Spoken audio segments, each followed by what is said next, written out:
All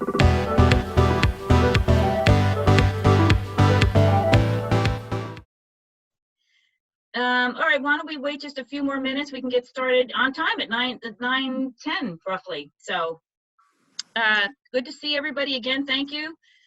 Just a few housekeeping rules. What we plan to do is, as I explained to folks who were here before, for folks who just joined us, what we're going to try to do to try to keep a little orderly is, if you have something that you want to share or a question you want to ask of the presenter, if you would just throw something in the chat. And then what we'll do is we'll have folks speak in order as far as how they sent a chat over, and we'll ask you to unmute and share at that point. But primarily, if you would remember, as the presenters begin, if you would remember to keep yourself on mute so that there's no background noise, so that everyone can hear the presenter clearly, I would really appreciate that. All right, so we might as well just get started. It's 9:10. So by way of introduction, our first presenter is here from Whitson's. It's Jessica Ritz. She asked to speak first because I believe, Jessica, you're still making meals for folks. Is that correct? Are you still making meals for the kids in the school who need so? Yep, so we are doing meals. They go out on Monday and Wednesday, and we're serving about 200 students a day, sometimes, give or take 10 or 20. And they get breakfast and lunch. So Mondays, they get that for 2 days, and then Wednesdays, they get it for 3 days. And we've worked with Walter Cahill with maintenance and John McGuire with security, and they deliver about 160 of those students, and then the rest come and pick up between High School North and High School South. So it's been going well, and it's cold breakfast and cold lunch, but we're trying to do a little variety for the kids here and there, and they get the full complete reimbursable meal. So it's been going well, and we appreciate really John and Walter and all those folks help. So yeah, it's been good. I was originally going to share exciting lunch stuff with you guys, but instead we'll just let you know we're still making meals. So well, thank you very much. I know it's tough to do. You have to give up have to make sure that everything gets delivered, and I really appreciate the facilities folks. John and Walter are really just a wonderful team of human beings. I don't know how they're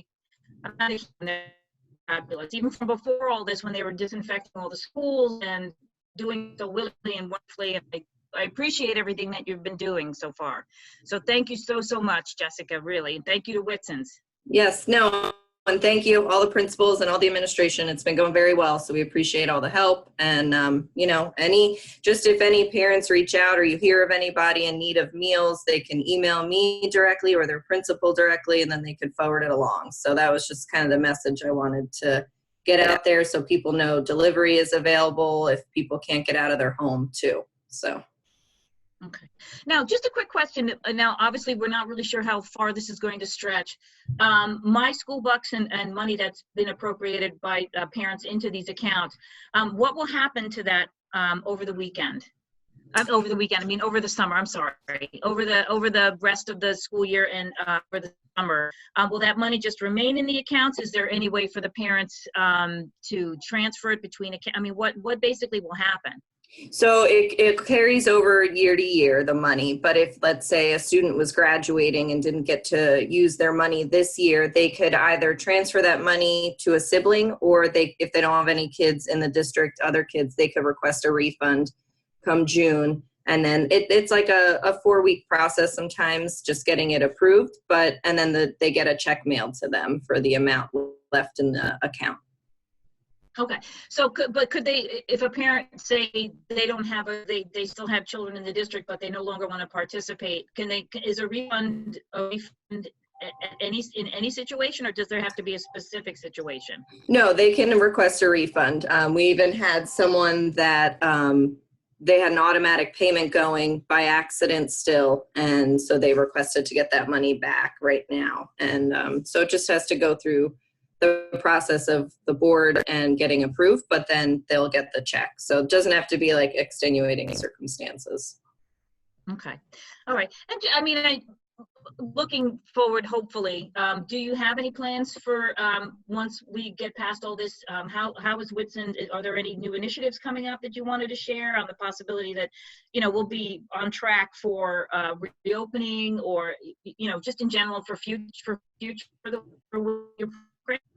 Yeah, so we were working with some farms. We were trying to get some produce in for the spring to do more vegetable or fruit tastings at the elementary schools. We were going to be gearing up our sushi days again at the high schools, and we were going to try and do sushi at a couple more elementary schools. So and see if the kids, wanted to participate in that. In March, we worked with the elementary schools for their Read Across America week, and we had all book themed meals, and we gave away a book at the end of the week, and we did all like Dr. Seuss giveaways and stuff like that. So that was like literally the second to last week we were all in school. So that was a really fun week. We had a good time with that. So, just trying to continue. We were working on some more guest chef events. We had the cooks from the Soul Kitchen, the Bon Jovi Soul Kitchen, came into both the schools, and so they wanted to come back, so we were going to try and get them back again. So just working with those types of places. We were hoping maybe next year to work with Oasis and get a cook from there to come in, or from the No Limits Cafe, but we were waiting for them to be open for a while and everything. So we're just, keeping going and keeping in touch with people and see what happens. Have you ever thought of running a contest and having a kid chef? Like have a kid write essays as why I want to be a chef, and have maybe be a kid chef for the day? Yeah, and I've seen at other Whitson's accounts, they'll have kids write in recipe ideas, and then you pick a winner, and that one gets to go on the menu, and then that student gets that, on their school menu. So that's a fun one as well. So all good stuff for those, especially now. All these kids are going to know how to cook. I'm assuming they're home with their moms. Their moms left and right. I mean, so. Well, maybe not. Not in my house. No. Or I was going to say, or when they come back, parents are going to be like, we're not giving you any lunch, so just buy lunch. One or the other, right? It's true. Okay. Yeah. All right. Well, do it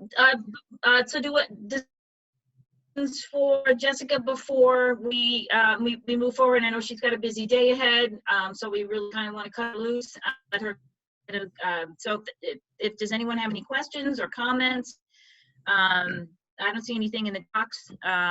So if there's no questions for Jessica, we'll just wish her well. Thank her very much for everything that you're doing. Thank you to Whitson's. Thank you very much. I'm out to attend.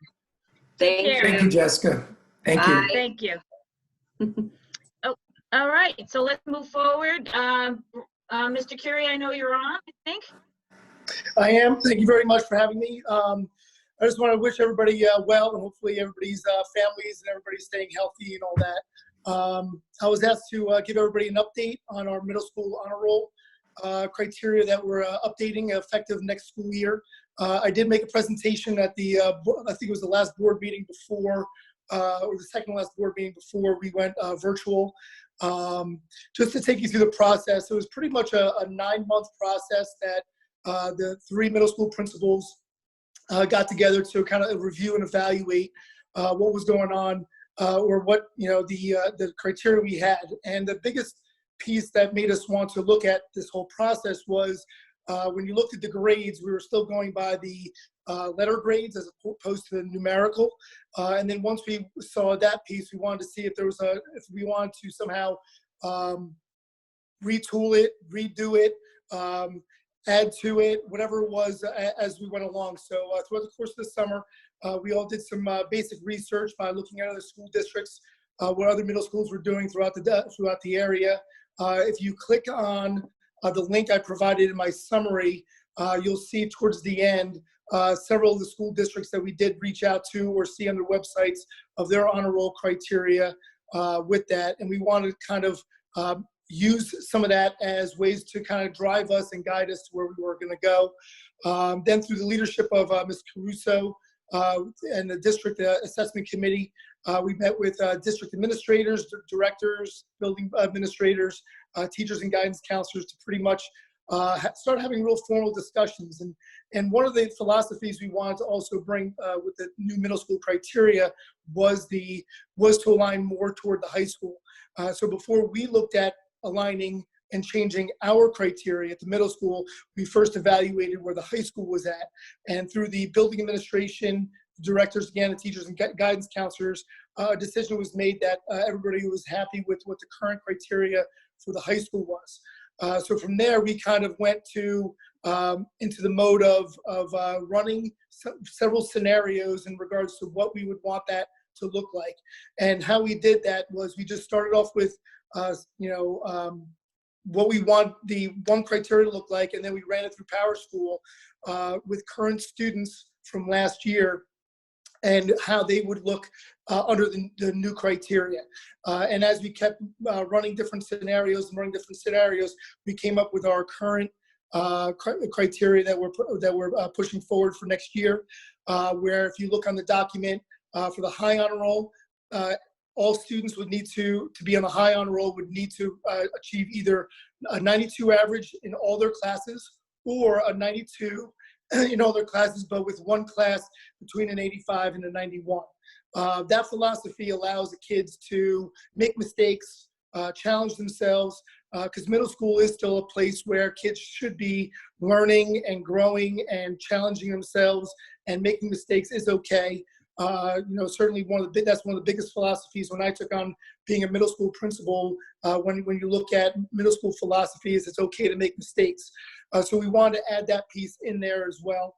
And then the regular honor roll criteria is 80% in all classes for any of their classes. So that, a kid could have a few 90s and a bunch of 80 somethings and then be on the regular honor roll. So that's pretty much the new criteria and the qualifications that we have and the process that we're looking to start at the beginning of next school year.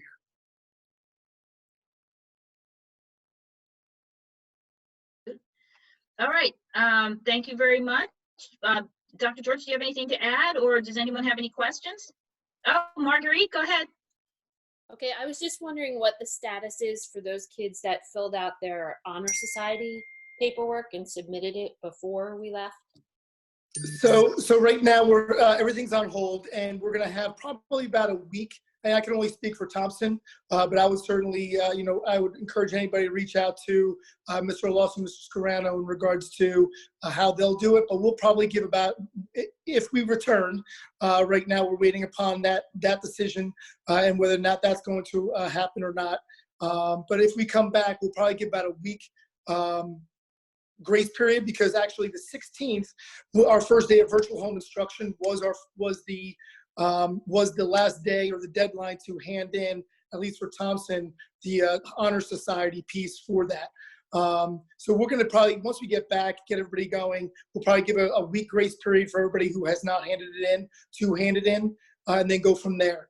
I know Ms. Fox, my assistant principal on guidance, we're discussing different options if we don't return on what we could do in regards to taking those kids in and deciding on that piece. Certainly we could do something with the committee that accepts the students, like a Zoom or a Google Hangout, Google Meet, to discuss those students, and we'll figure out some kind of way to broadcast the students that were accepted into the Honor Society for that. So those are some things we're certainly in some light discussions with right now.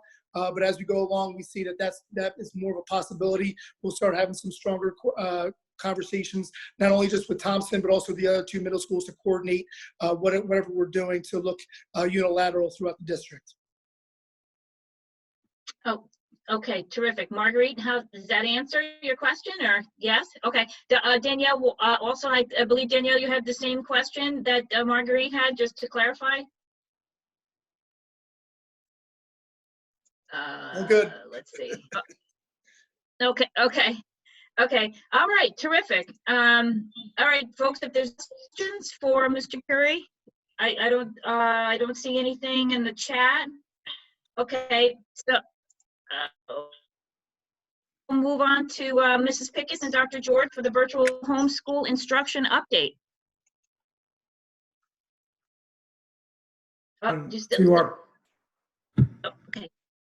to our parents on the line, I just want to say that we're very grateful for all the work that our parents have done to this point. We're also very proud of our students and all the outstanding work that our students have done. It's clear that everyone has really tried to take this moment in this very difficult time and move forward educationally to the best of our ability. You know, when we first began for that first day of virtual learning, I remember the Friday morning before we made that announcement on the 13th, March 13th, that we were not even sure at that point that by the end of the day we were going to be making that announcement. And when we did, we really looked at it as probably something where it would be one school or maybe a couple of schools that would go down for a day or 2 days or maybe 3 days at a time, and we'd be able to, get the schools cleaned and to get back up online. So obviously a tremendous amount has changed since then. Very grateful for the work of all of our staff, our support, our tech staff, our ed techs, all of our teachers, because a lot of things that were happening in those last 2 days before we went to virtual learning were really amazing. Parents taking devices home, teachers taking devices home, staff members, principals, to parents that were requesting them, because even though we originally had the survey, we got such tremendous participation in the survey and all of that, but there was still, of course, an ongoing need for more devices, and people were figuring out. And then for us to be able to really focus on the equity piece of making sure that people had enough devices at home, connectivity at home. And certainly I'm still hearing from parents. I got an email last night from a parent who's a healthcare worker whose children are staying with family during the day. And then at the end of her day as a healthcare professional, she's coming home and working with the children in the evening and trying to assist their learning at that time. So it's, I guess what I'm saying is that it's evolved. It certainly has evolved, and it continues to evolve. And we are, just to give you an idea of what our days are like, our days are very long as an administrative team, and we're in meetings with principals and assistant principals and supervisors and directors and regular ed and special ed and teacher leaders as an administrative team, trying to really make sure that we know what the next steps and how we can continue to improve and evolve these opportunities. Certainly, one of the areas we're going to continue to expand on, and our counselors have done a tremendous job, but there's a real need more than ever, and the longer that we're in the isolation of social distancing for our students and our families, more counseling, more services, working very closely with our counseling staff, whether that's our social behavior support specialists, our middle school or high school counselors, our child study team members, all of them collaborating and working together to make sure we're putting the right supports in place for children, and we're going to continue to build on that and evolve on that. Or the extended work that we're doing with the Y.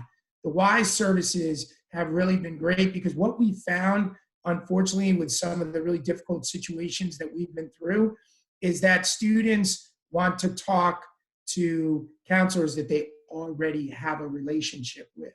So the fact that we did have the Y counseling up and going in 17 schools puts a great support in place for our counselors who are working hard on a daily basis to try to provide those services.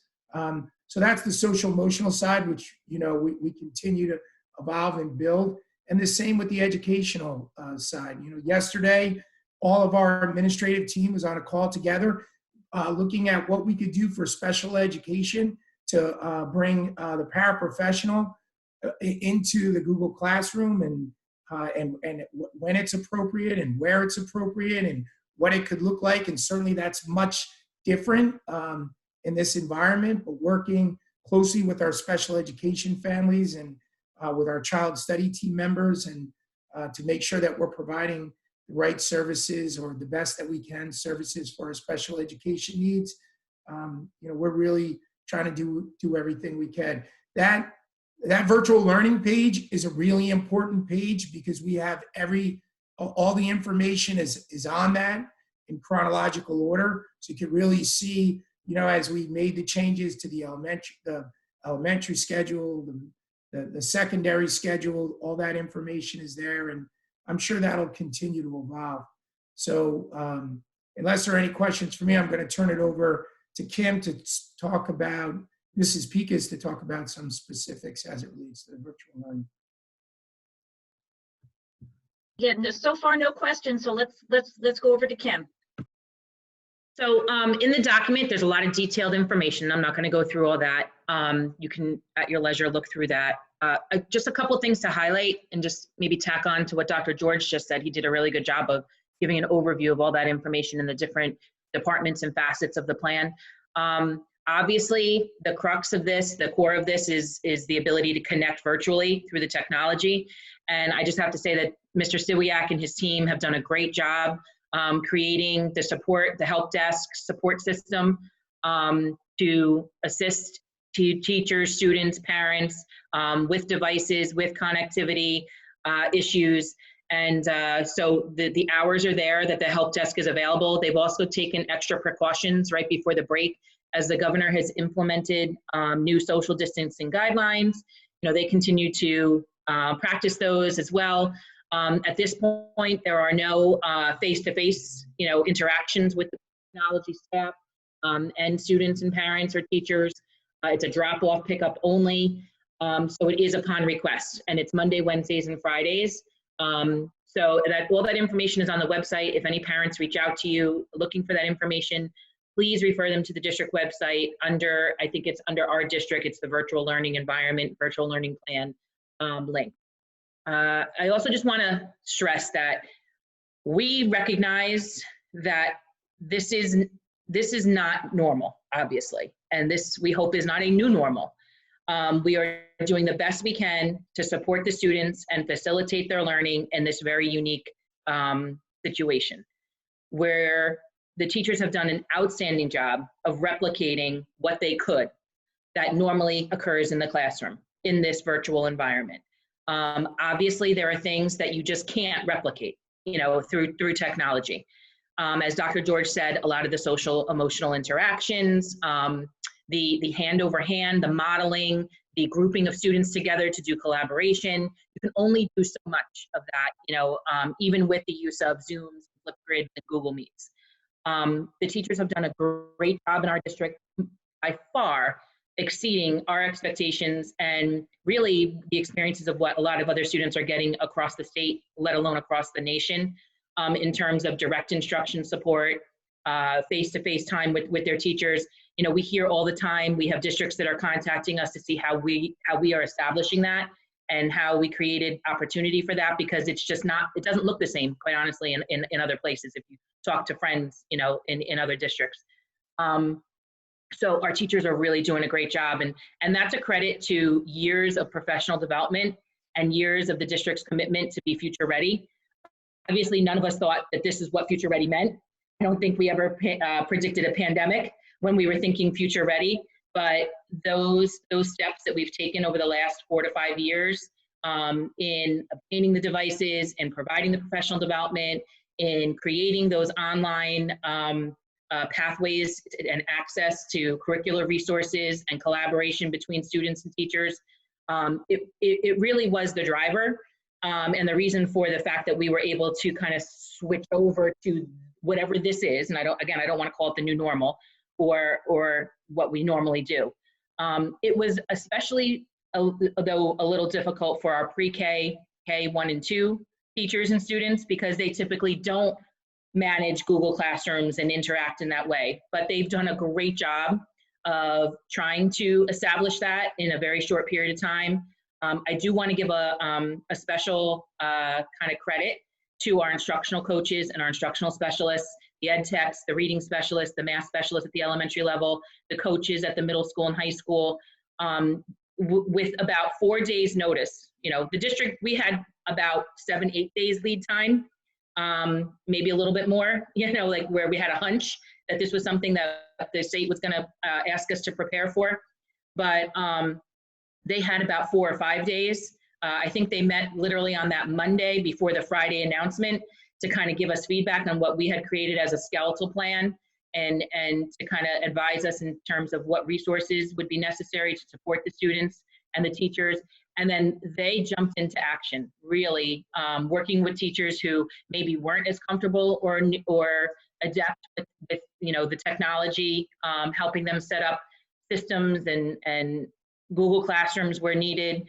In addition to that, you know, that's where the work started at those elementary levels, those pre-K to 2 levels, with getting classroom libraries broken down, you know, within, you know, 48 hours, and getting books into the hands of students and taken home, and math, you know, manipulatives, and, you know, even at the middle school and high school level, getting novels and making sure the students had the hard, you know, materials, the hard copy text that they needed to be able to sustain this. And originally, like Dr. George said, even when we made the call on that Friday afternoon, we did not anticipate at that point it being, you know, here we are, how many weeks later? So we have had to make a couple revisions. We keep saying that, we keep reinforcing to the staff, we're kind of building the plane and flying it at the same time. And it's okay that there's mistakes, and it's okay that we have to go back and make some tweaks. It's a learning process for us all. None of us have ever existed in this world.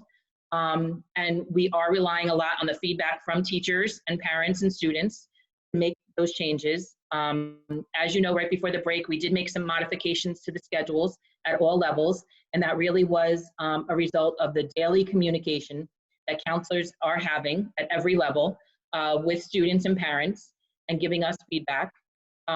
Having talked to, we have multiple meetings, as Dr. George said, every day, and several times a week we're meeting with the union leadership from our different units, including the teachers leadership, teachers union, and they're providing us with feedback from the buildings. The principals are having daily meetings with different grade level teachers and getting feedback. And really what, you know, and we're also in meetings with county and state officials and national leaders.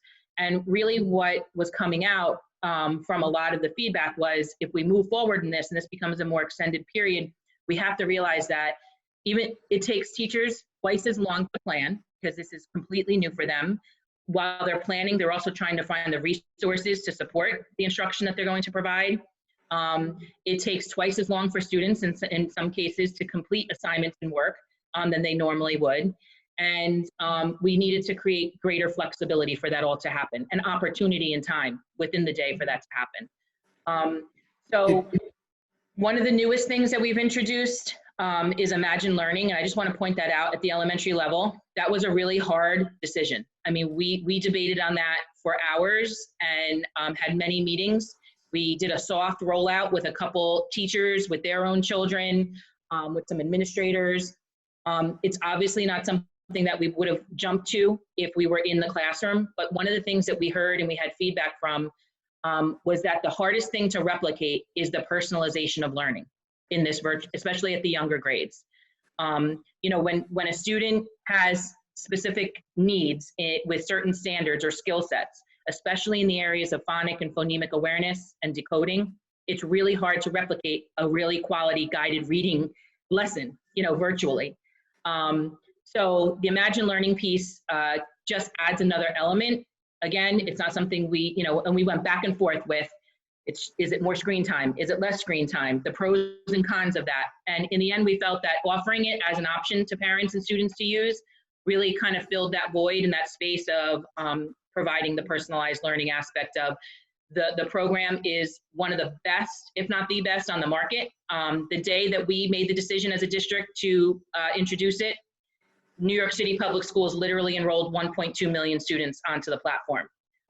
They also jumped on it because it is the most intuitive and adaptive program out there that offers students all elements of literacy instruction as well as mathematics, and all, to our benefit, aligned to our state standards. So those are really the highlights. As I said, I'm not going to repeat all the information that's already on the document. And I think Dr. George, you were waiting to chime in with something. Well, there was a question about, yes, I have a thought that I'd like to, but there's a question about how intervention is working in the virtual instruction. And I was anxious for you to speak about that because we spend so much time with our administrative team and with teachers talking about this. And so go ahead. So if a student is specifically identified for tiered intervention, then it should be scheduled with the intervention teacher that they normally meet with. That is the expectation. If that is not occurring for some reason, please make sure you're reaching out to to the interventionist or to the principal to get that fixed, because it should be happening. It should be occurring. The interventionist should be inviting, and my understanding is that they are, the students to additional Google Meet or virtual interaction time with them. Obviously, it's not going to look the same. Sometimes it can't be as often as maybe it was if you were tier 3 student who needed 3 to 4 times a week interaction with the interventionist, because they've had to break up their groups in many cases. The time gets a little bit more limited. It may look different, but it should be occurring. And the math specialists, the reading development teachers, and the secondary coaches are still scheduling that. What does the timing look like for how long it will be functioning? Okay, so Magali, that is the direction from the governor. We take, as Dr. George has communicated to everyone in his what seems like bi-weekly or every week updates and letters, we take our direction from the governor. As Dr. George said in his letter just a few days ago, it's our understanding that the governor may be making some sort of statement this week. If you've been following the news, like my kids always have on, so I kind of hear throughout the day, it sounds like the tri-state governors are working together to come up with a tri-state plan for how that may or may not impact schools. So we're kind of taking the lead from there. We do know at this point that the governor signed the executive order to extend the social distancing and stay-at-home order through, I believe it's May 8th or May 9th. So we know that we're in this environment up until at least that point. Is there any possibilities could hold at least some of the lessons live? Okay, so live, they are trying to mix in live instruction. Again, it will depend on the confidence and learning capacity of the teacher to host that live session. So it looks differently. I do know that the ed techs have been working with teachers who are a little less comfortable or familiar with the online platforms like Zoom and Google Meet and Flipgrid, because again, at the elementary level, they weren't really, a lot of them weren't using that as much as the middle school and second high school teachers were. So it's a learning process, and it's been a learning curve for them too. But yes, there is a push. And as you know, when we sent out the elementary, especially, and middle school and high school revised schedules, it does state that students should be reaching out to teachers if they need that time as well. It shouldn't just be a one-way street, that the teacher is extending the invitation.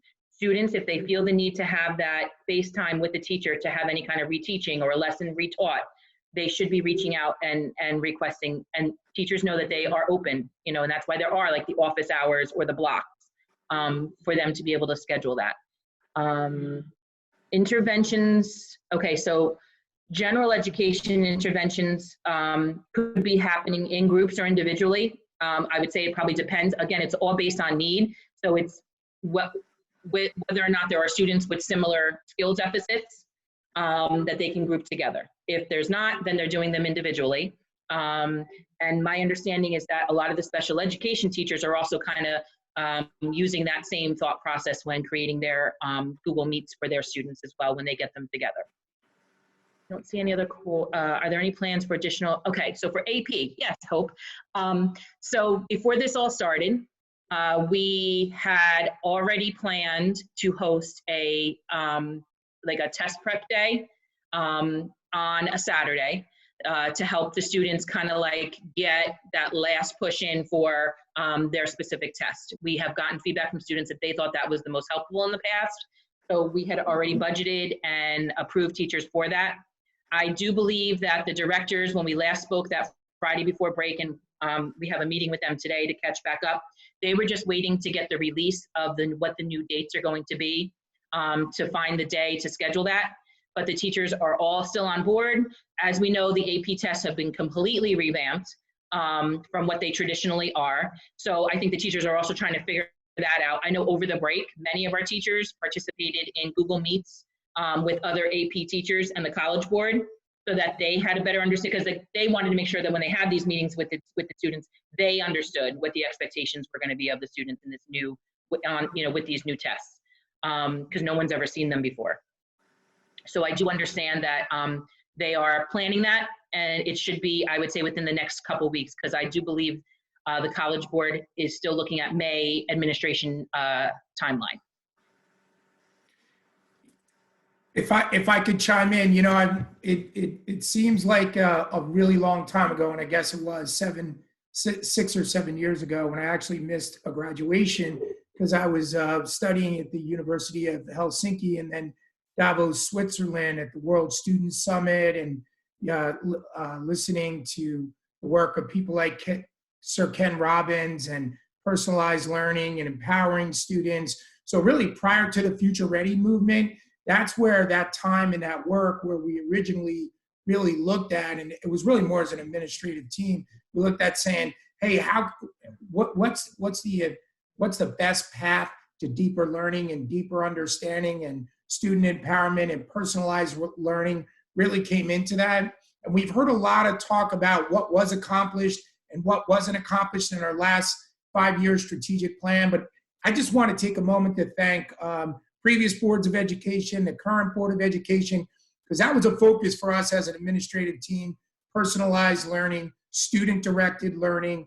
And our Board of Education and our community have over the years have put a lot of financial resources, the one-to-one initiative, for us to be able to, in under a week, realize we're going to need a device for every child. And so, yeah, we had that one-to-one for 6 through 12 where they were taking devices home, but we were able, thanks to the work of Dave Suyak, our ed techs were unbelievable. Our teachers were amazing and communicating to the principals heavy lifting to make sure we had a device for every child and that we could get that online.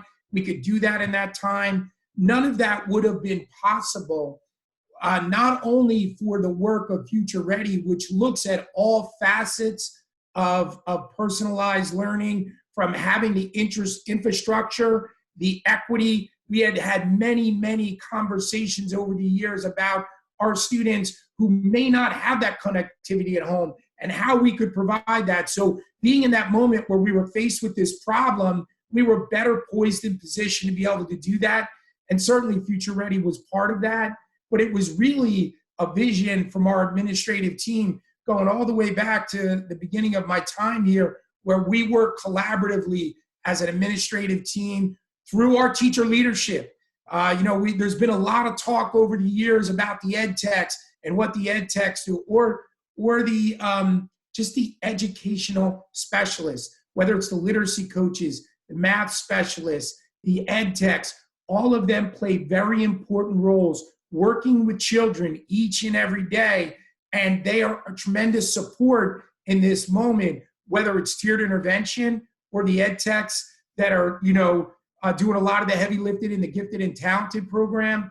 And just supporting every step of the way the teachers with this very heavy lift every day, because I can tell you, I'm exhausted. We are in virtual Zoom meetings like this all day long, and if I'm exhausted, I can't imagine how exhausted our elementary teachers are, our special education teachers, and trying to communicate. It's more than just the direct online instruction or putting that week's lessons up there. It's also making sure that they're reaching out and communicating with parents who have concerns. We certainly don't have all the answers. We haven't had, not everything has been successful. And so there's a couple takeaways we want to make sure that our parents know. Grading for us is not paramount right now. Number one, social emotional supports along with educational opportunities. As it relates to grading, there are students that are really succeeding at a high level in this virtual moment. And we want to make sure they're rewarded for that success. So we're looking at making sure that they get the credit for the grades that they've earned in this moment. There are other children that are struggling for many understandable reasons. And we want to make sure that we have the social emotional supports in place with them, and we have a hold harmless. So, communicate with us, participate, do the best you can, and know that that's why we've created, the potential in grading for pass, not pass fail, but pass, and a pass option. And we're really looking at where students were in that moment prior to us going online, and making sure that we have the supports in place so that they could be successful. So, many of you who follow me on social media know I'm a huge proponent of student empowerment, student voice, student choice, student-directed learning. So proud of the work of our teachers and our administrative team and what we did with the high school quarterlies in the third marking period to give students an opportunity to choose whether or not they want to go pass-fail or whether or not they wanted to do a grading option. I look at this, that I believe there are moments here where education has changed forever. I, for one, am extremely grateful that we won't be having snow days anymore, right? Luckily, you will not have to wait up to the middle of the night or wake up very early in the morning to figure out whether or not we're going to be going on a snow day. That's going to look differently. But for me, what I'm really excited about is the potential of home instruction and how that can change. So for students that may not, whether it be medical needs, emotional needs, be available in the classroom every day, to find a way for them to still participate in the future in the classroom, or people who are students who are homesick, that's a great growth opportunity for us. And we're looking at all of those moments on what we can do better and how it can look like. So there's tremendous opportunity here. At the same time, I know for myself, even with my 32-year professional career and a lot of life experience, there's a lot of anxiety in this moment, right? So I know there's a lot of anxiety in the homes of our families in Middletown, and making sure that we have the supports in place to the best that we could to support them in this very difficult time. You heard Mrs. Pika say something earlier that we really believe in. This is not a new normal, and this isn't homeschooling, and this isn't equal to the experiences that our children have when they get to come to school every day. This is isolating. It is difficult. We have siblings that are sharing devices. We have parents that are competing with children for time so that they can do their work, and they have time on the devices. So we continue to try to create flexible schedules. What is really important to know is that, because some people are reaching out to me and they haven't spoke to the teacher yet or to the principal, start with that teacher, because I am so grateful and impressed by the work of our teachers and their commitment and their passion to assist in their students in this moment. I really believe that our staff, our teachers, our paraprofessionals, our administrators, we're committed to, we know we got an uphill battle. This is not equal to our regular learning. We spend a lot of time reading research on summer slide, regression, what this is going to mean, what other things we have to put in place to make sure that our students will be where they need to be come next year. And at the same time, meeting their emotional needs. So, there's a lot we're still figuring out. Like we say, we make mistakes. We own our mistakes. We accept our mistakes. We want our teachers to try new things. We want our administrators to try new things. The number one thing that we put a very high emphasis on is communication. So please, parents, if you have concerns, or if you just want to say thank you so much to your teachers and reach out to them and say that, I know they'd appreciate it, because I know they're all working longer and harder in this environment, just like parents are. And that's the students. I'm so impressed with the work of the students. They've been amazing. They really have. And you could see how much so grateful to work in this community where students, they want to succeed. They want to learn. They're committed to learning and they're working hard each and every day. But that wouldn't happen without the tremendous support of parents and guardians that are putting in a lot of time in this moment.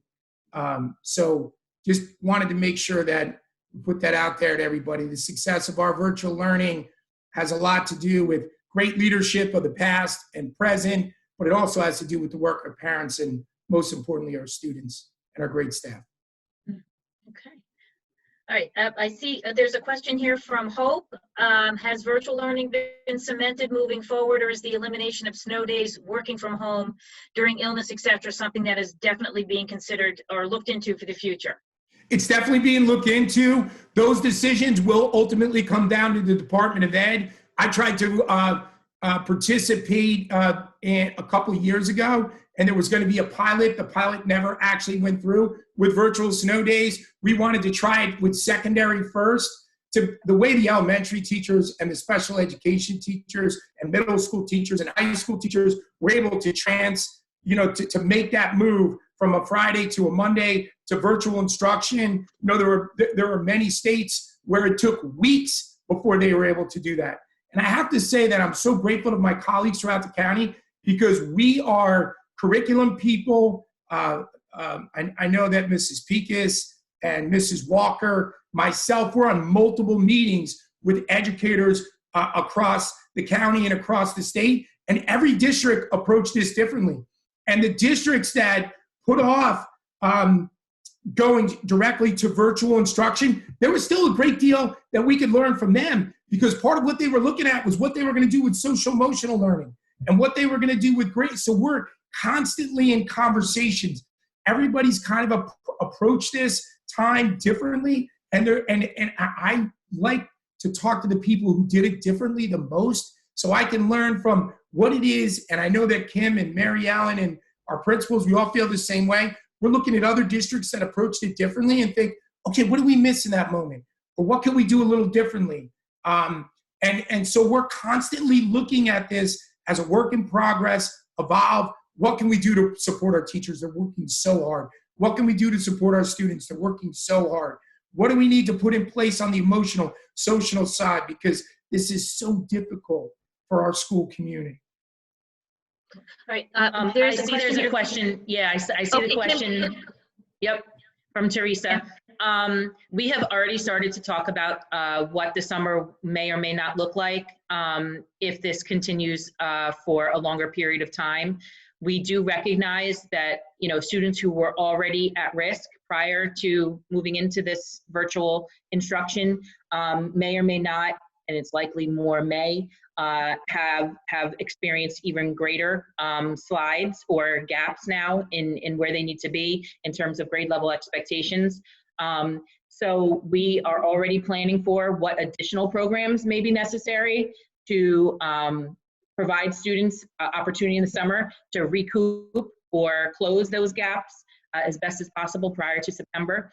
We are also looking at what would our existing programs look like if we, for whatever reason, because we our new approaches have multiple approaches.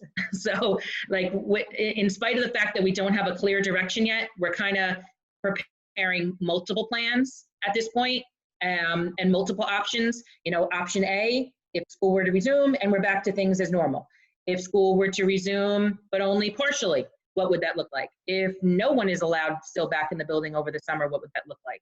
So until we get a definitive on that or more clarity on that from the governor, we're preparing multiple paths for ESY, for our SOAR program, and what that would look like. We do know, and as Dr. George said, Mrs. Walker, he and I all participate in county meetings. The topic of grade level standards and expectations has come up multiple times in county and state meetings. We have expressed great concern on behalf of Middletown, which represents, we are the largest K-8 district in Monmouth County and among the largest in the state. We have already expressed to the DOE and to those who oversee testing and curriculum development are a concern for the fact that they really need to go back and look at what grade level expectation and mastery really will mean moving forward, because this is not going to necessarily resolve itself within a few months. There could be long-term implications here that we really need to think about moving forward. So we have already started to have those conversations, and it's our hope that the state will really take a look at that. Quite honestly, most of the times when you talk to the DOE and the state, they're just trying to really, like us, build the plane and fly it at the same time. There's a lot of districts who need much greater support than we do to even be just providing instruction now in the current, situation that we're all living in. So I do think that they're trying to keep some people looking forward. But I know that they do have a lot of their personnel just trying to support the districts who are struggling a little bit more with implementing instruction currently. Did I answer? I think that's it. Yep. Yeah, I think hopefully folks can see the chat. We had an observation from Rachel. Staff and teachers have been doing an amazing job with virtual learning since day one, head and shoulders above every other district I've been hearing about based on anecdotes from parents from other districts. She said, thank you. And I think there was an observation from Magali, learning observation, speaking from the college application process. There are now several questions in the college supplements asking the students about their individual projects to ascertain their passion and interest. As colleges do their open houses, there's also a greater emphasis on project-based learning and experiential learning, especially in the STEM fields. So those were two observations that were made in the chat. Thank you very much. If there are no other questions, we'll move on to Mrs. Walker. Oh, you're still muted. You're still muted. Yeah. I'm getting it. Hold on. There you go. There we go. Okay. Okay. Thank you. Sorry. Thank you very much. Thank Yeah. you. Hi, everybody. Good morning. Good morning. Like Kim was just saying, like, we're still holding out hope that maybe we'll get back to school. At least, the administrators of the high school are holding that hope out so that we can hold some of the traditional events like the proms and graduation for the students.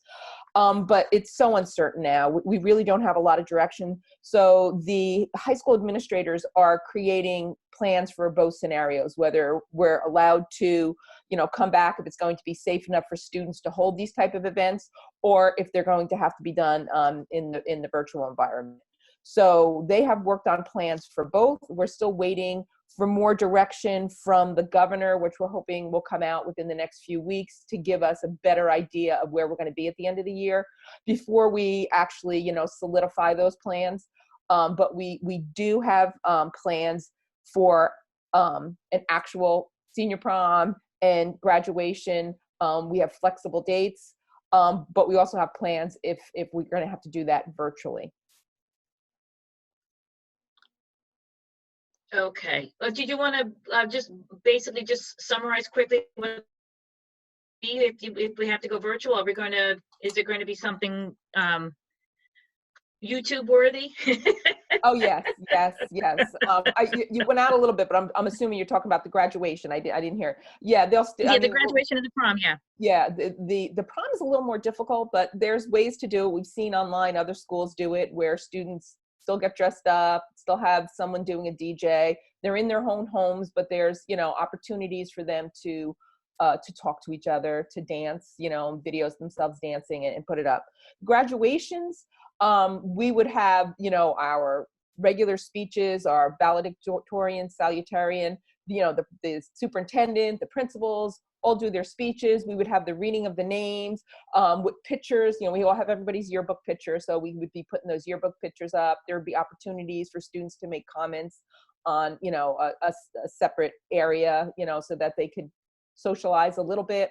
To the extent possible, we want to make these as traditional, the way we've always done it. We know it's going to be a lot different, but we're going to try to keep those same components in there to have some sense of normalcy for them.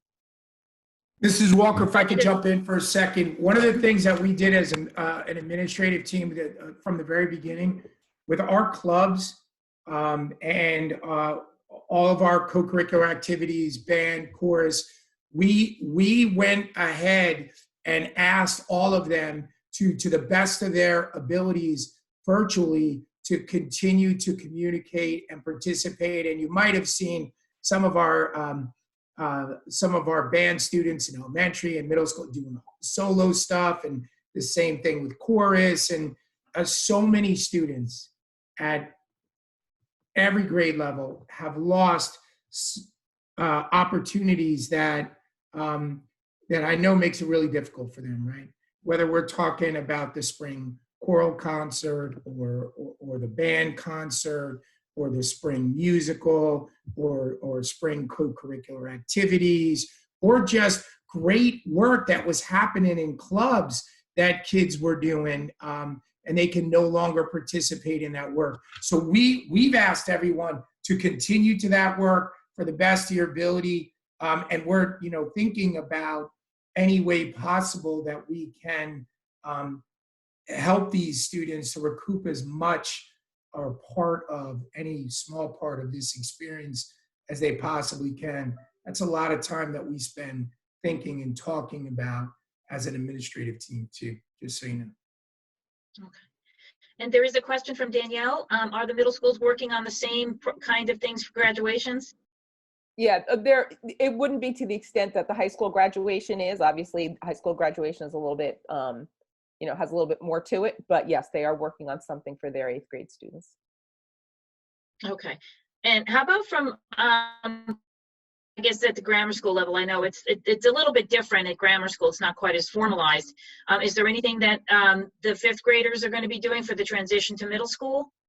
That would be on an individual basis for the principals, but I know they're all working on something. It would look different in every school because their ceremonies at the end of the year all look different anyway. But yeah, it's not lost that this is really important for their students, and they want to do something to memorialize it for them, make them feel that they did have some kind of traditional ending to their career at that level. Yeah, exactly. And a comment from Marguerite. Mr. has done a great job with the South JV softball team. And there's a question from Larry. It seems like the government is pushing to open things up more quickly and the medical experts are not on the same page. What happens if the government decides to open up the schools, but we don't feel safe sending our children back? So we will be taking our direction, as I've stated, from the governor as to the return time when it goes back to school.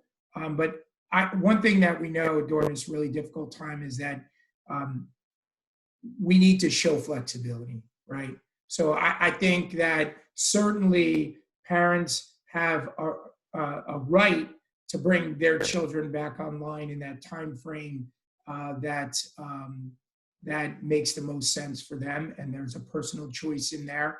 From the school district, it's the governor's choice, but from parents, you have a choice in that. What we know that we've done to date is that, and we said prior to us going out, was that we relaxed the standards for attendance. So that would remain in place. Interesting moving forward about what that would look like. Would it be a hybrid model? Would you return 5 days? Would you return 2 days? Would you return 3 days and work in a hybrid model like we're doing in higher ed? I mean, I think at this point, all things are possible. And I love that think tank environment. I love for us to think about, hey, what would it look like if we actually went to school to even with relaxed social distancing? Maybe it isn't 5 days, maybe it's 3 days. I don't know. That would something that would be determined by the DOE. But we do have relaxed standards as it relates to attendance right now. And I would think that we would be looking at what that data tells us from attendance, and then what we would need to do moving forward. Maybe we would have to deliver a hybrid model. I don't know. It's just. Yeah, it's just, it's hard to, there's just so much information out there, and it, obviously economically everyone wants everything to open up, but then, I hear different information from different sources, and just obviously I want my kid and everyone wants their kids to be safe. So.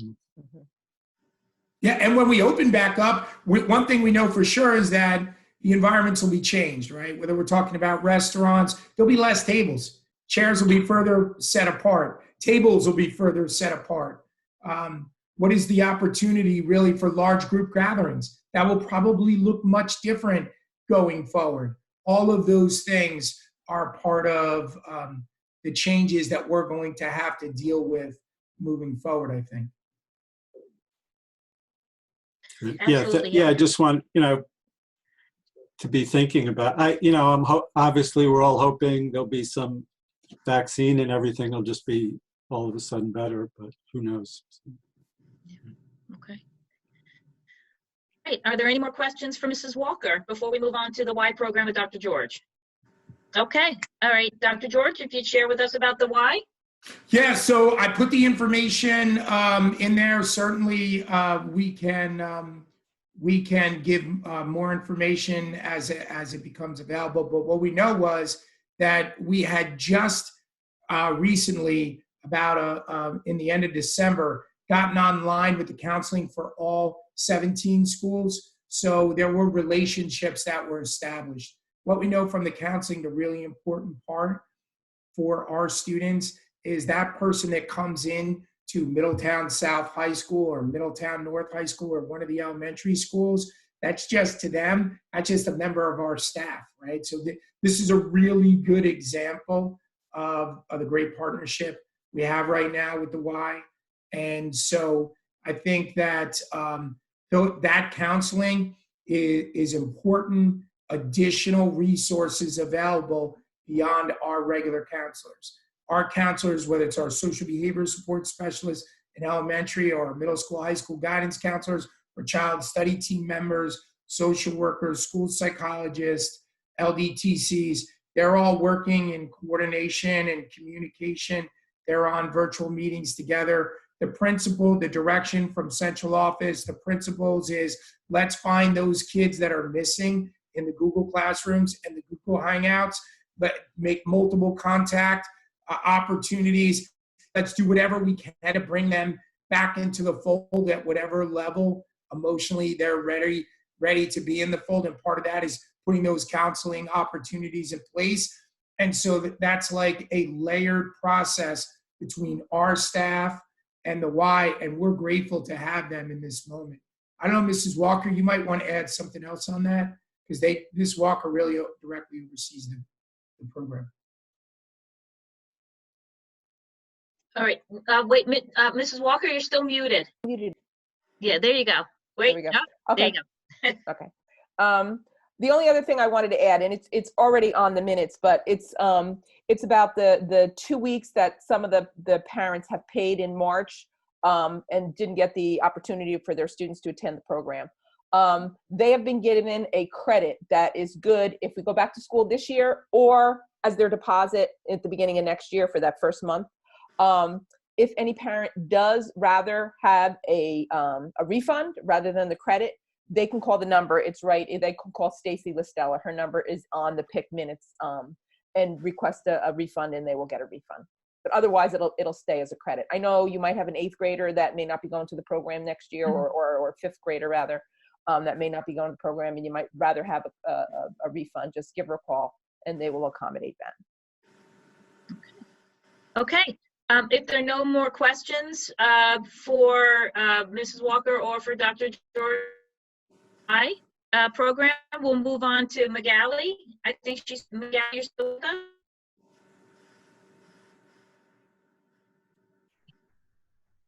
Yes. Oh, Magali, you're on mute still. Oh, Magali, you're still muted. Sorry, go ahead. Hear me now? Yes. Okay, great. All right. Thanks, Margie, for having this. So as far as MTF-ODL, our update is that we were scheduled to have a parent meeting tonight at the library, and so we're going to try our first Zoom meeting. So we put out information on our social media. If any of the PIC reps want to help us get the word out, even last minute, it helps. I think people are home, so they should be okay. But it is, because it's a Zoom meeting, it's invitation only. And so we would need to have their information prior to the meeting, which, we can just add to it. So we're going to see how that goes. But even so, even prior to this, in order to get feedback to the district, we had done a little mini survey, and parents, just to give everyone an idea, there's just definitely been a can-do spirit for all the parents of students with special needs. Parents are working very hard and in great collaboration with the teachers. So we got a lot of positive feedback, a lot of great news from that collaboration. And then we had a CPAG meeting with the administrators, and we're able to share a lot of that feedback. And so the minutes are available from that meeting, which I asked Margie for you to distribute, and we appreciate any help that the PIC reps can give us with that. So there's a lot of very specific information in those minutes, but just to highlight, wanted to reiterate that the district, very much like our virtual learning observation, has been very just forward looking in the way our special ed looks. Definitely want, I can't speak for the whole state, but I know our district was definitely very early to try to provide the related services virtually. And so that has been really great. So of course, like anything, trying to keep those feedback channels open, making sure things are going smoothly, but overall, just the willingness of everyone to use the online platform has been really great. So there's a lot of much more specific information in the minutes as to how that looks. But kind of to reiterate what Dr. George was saying, if parents aren't seeing that, to please follow the chain of command and just make sure that they're scheduling those appointments and opportunities. But the idea is that all services and supports should be provided in some fashion. So, and then just the last thing is we are canceling. We had a dyslexia presentation that we were hoping was going to happen in the spring, and we will be canceling that. We're going to still keep looking to see if it was going to be through Decoding Dyslexia, to see if they are providing anything during this time that anyone can join, like in a more of a wider basis. But as far as that in-person presentation, that definitely won't be happening probably for some time. So I think that's it, unless there's any questions. I'd like to just add on special education. Thanks, Magali. What a great job that our paraprofessionals have been doing. Because what we've tried to do as a district, first of all, with a vision from the Board of Education, we looked at this moment to create better relationships with our special education parents and families, and to provide as much as we possibly could for our students. And for the board, that was a serious commitment, because some of the services that we're providing virtually, and we're trying and we're doing our very best to do, might be effective. Some of them might have to be duplicated again in the future, depending on the success level that we have in providing those services. Some things like speech are a lot easier to do than occupational therapy or other things. But yet, as for our employees, our board was committed to all our employees and to continue them working in the virtual environment. I think our employees, our staff members, our unions, our teachers' unions, our paraprofessionals, they were very grateful of that. And so they're doing everything they can to provide those services. But paraprofessionals, which at this point only a small number are participating in the day-to-day virtual instruction, we are finding ways and working as an administrative team to bring them up online and to provide more supports. But what paraprofessionals have done is they have completed up to 60 hours of professional development on Google Classroom, on our literacy initiatives, on all of, we have, I don't know, Kim, you might want to jump in. I think we have up to like 150 to 200 hours of virtual learning opportunity that they participate in. And our staff has really embraced this opportunity to participate in that professional development on district initiatives so they could provide better supports as they come up online. So we've had in Google Classroom alone a significant number of hours where all of our paraprofessionals have been trained. So now they can come online in this moment and they can provide those services along with teachers and working with teachers.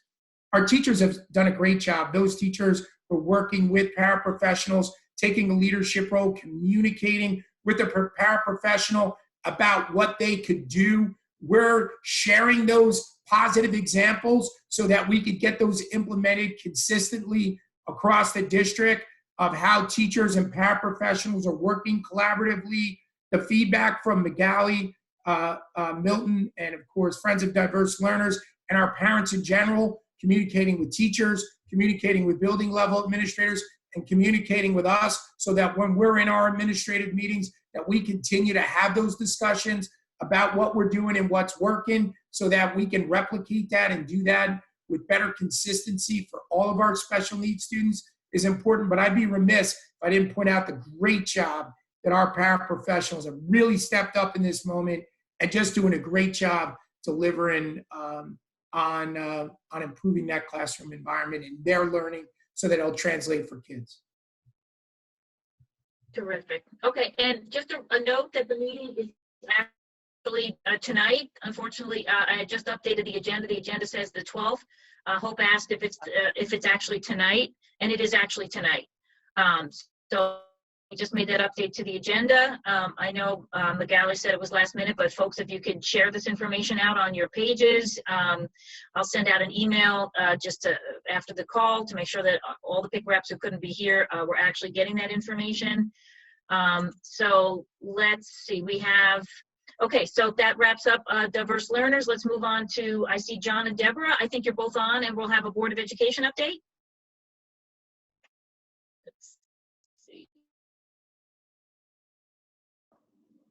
John, all right, John, sorry, I got there, you. okay. I hit it. Yeah, sorry, There I'm on you my go. phone. Okay. All of the That's okay. personal computers in my house are taken up. My work blocks Zoom for security reasons. So yeah, I think the administration gave an update. Basically, you know what the board knows at this point. We've had, as you know, we're in a committee structure. We've had various committees. You heard the curriculum update from Ms. Pekas. In terms of what we're doing, we have a budget meeting coming up to talk about some items. As you know, the Board of Education meeting's been pushed back, I think, to April 29th because the governor's changing timelines in terms of budgets.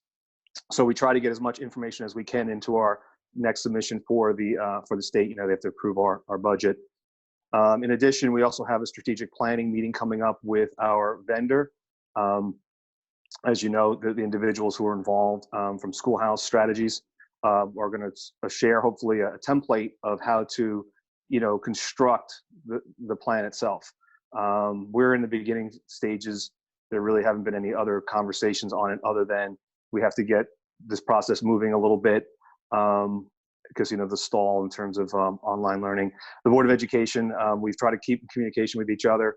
The job that the administration, all the educators in the district, all the staff have done is amazing. The parents have been more than willing to accept the changes that are there. I know it's challenging. We talked about Imagine Learning. My two kids are in elementary school, so they're working that out right now with my wife. We appreciate everything that the township and the district are doing, and that's about it. I don't know if Debbie, if you have any other updates. We'll know more for next board meeting because we'll have a couple committee meetings between now and then. I'm not sure if there's any questions. Let me see. I apologize. I'm on my phone, so I'll take a look. Yeah, I mean, I think. Okay, Deborah, go ahead. Yeah, from my perspective, really short, just want to say, again, echo what a lot of you have already said and John had said about the amazing job the administration has done. I mean, I can also, add from some of my friends in different districts throughout the state, but then also, especially in New York City, we are like light years above everybody in terms of what we were able to do. So that was really great to see. Also, as Magali was saying, being the liaison for MFODL, we already had a really great meeting via Zoom with the administration pretty early on where we were able to tackle some of the issues that some of the students and parents were having. So that was really great. And thank you again to Dr. George and everybody for the help on that. And also Student Services Committee, we're going to be meeting this Thursday night and continue to talk about some of the issues. And so if we have more information coming out of that, you'll hear that at the board meeting next week. Okay, is the board meeting going to be a virtual one? I would assume yes. Yeah? Yes, it will. Okay. So you'll be sending out an invite, et cetera, et cetera. If there's anything anybody at PIC can do to help get the word out, please feel free to share that email with us or that invite if you want to get that out. I don't know. I'm assuming, is that for the public now, or is that just for the board? Chris, you want to Good update meeting. that, what that'll look like? We do it two different ways. I think we do Facebook Live, right, Chris? Is how we do the general public participation, and the board is Zoom. But so what we're going to be doing, and Dave Siwiak and I are working on this right now.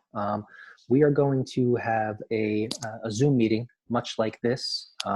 We are working on acquiring the Zoom webinar feature, which will allow our board members to come together, have their discussion, and as well as have the public attend that Zoom meeting and be able to participate with the public comment session should they want to, or should they just want to sit in and join. We will also be, as regular, we'll be live streaming. As we are recording this video now, we will be live streaming the video on our YouTube page, as we normally do.